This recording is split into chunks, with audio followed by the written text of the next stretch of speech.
Émilie Fétissov, je suis médecin coordonnateur au Centre régional de coordination des dépistages des cancers en région Centre-Val de Loire. Donc on est en charge de l'organisation des dépistages du cancer colorectal, cancer du sein et cancer du col de l'utérus. Et donc aujourd'hui, à l'occasion de Mars Bleu, nous insistons sur le fait de participer au dépistage du cancer colorectal. Le cancer colorectal, c'est un cancer qui est fréquent, c'est le 3e cancer chez l'homme et le 2e chez la femme en termes de fréquence. Il est responsable tous les ans d'un peu plus de 17 000 décès. On estime environ qu'une personne sur 20 à 30 développera un cancer colorectal au cours de sa vie. Alors, ce cancer, il se développe à l'intérieur du côlon, qui est la dernière partie du tube digestif, le plus souvent à partir de polypes. Donc, ce sont des petites excroissances à l'intérieur du côlon qui, si on les laisse en place, peuvent grossir et se transformer en lésions plus difficiles à traiter, des lésions éventuellement cancéreuses. Donc aujourd'hui, il y a plusieurs moyens d'agir contre le cancer colorectal. Il y a des moyens dans la vie quotidienne, en faisant attention à son hygiène de vie. Donc l'hygiène de vie, ça passe par l'alimentation.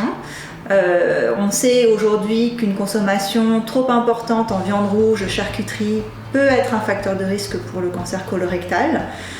On sait aussi que l'alcool, le tabac sont des facteurs de risque. Un autre point là protecteur, c'est l'activité physique. On sait que l'activité physique peut contribuer à diminuer le risque de développer un cancer du côlon, et donc on conseille de faire une activité physique régulière telle que la marche quotidiennement. Alors un autre moyen d'agir contre le cancer colorectal, c'est de participer au dépistage. Donc le dépistage du cancer colorectal, il est proposé à tous les hommes et les femmes de 50 à 74 ans qui sont à risque moyen, c'est-à-dire qui n'ont pas d'autres risques que leur âge de développer un cancer colorectal. Donc nous, au niveau du CRCDC, nous invitons toute la population de 50 à 74 ans à consulter leur médecin généraliste pour retirer le kit de dépistage. Donc le kit de dépistage, c'est cette enveloppe bleue.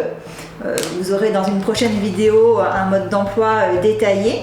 Ce kit, il va permettre de faire un prélèvement à la maison, un prélèvement de sel, qu'il faudra ensuite envoyer au laboratoire. Donc tout est fourni à l'intérieur du kit, le prélèvement est très facile à faire, il n'y a pas de manipulation en soi des sels, il y a un petit bâtonnet pour faire le prélèvement et puis un petit tube à envoyer ensuite au laboratoire.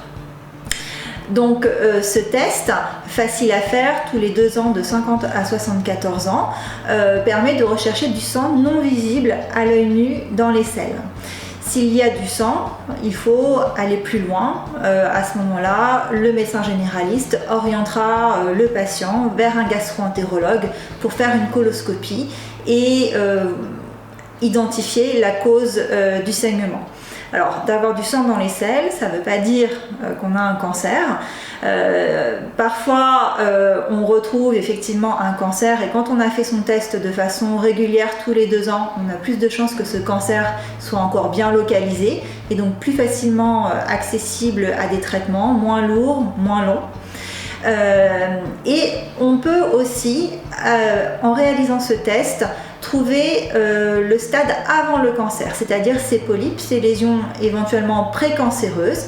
Et à ce moment-là, lorsqu'on va les retrouver lors de la coloscopie, ces polypes vont pouvoir être enlevés et on va diminuer son risque de développer un cancer colorectal. Aujourd'hui, on a plusieurs moyens d'agir contre ce cancer, des moyens dans la vie quotidienne, mais aussi à travers un test qui est performant, pris en charge, dont l'analyse est prise en charge à 100% par l'assurance maladie. Ce test qui est remis par le médecin généraliste, également par des gastro-entérologues, éventuellement des gynécologues qui peuvent être amenés à parler du dépistage du cancer du sein et en même temps du dépistage du cancer colorectal. Faire son dépistage tous les 2 ans régulièrement, c'est important, c'est mettre toutes les chances de son côté pour lutter contre ce cancer.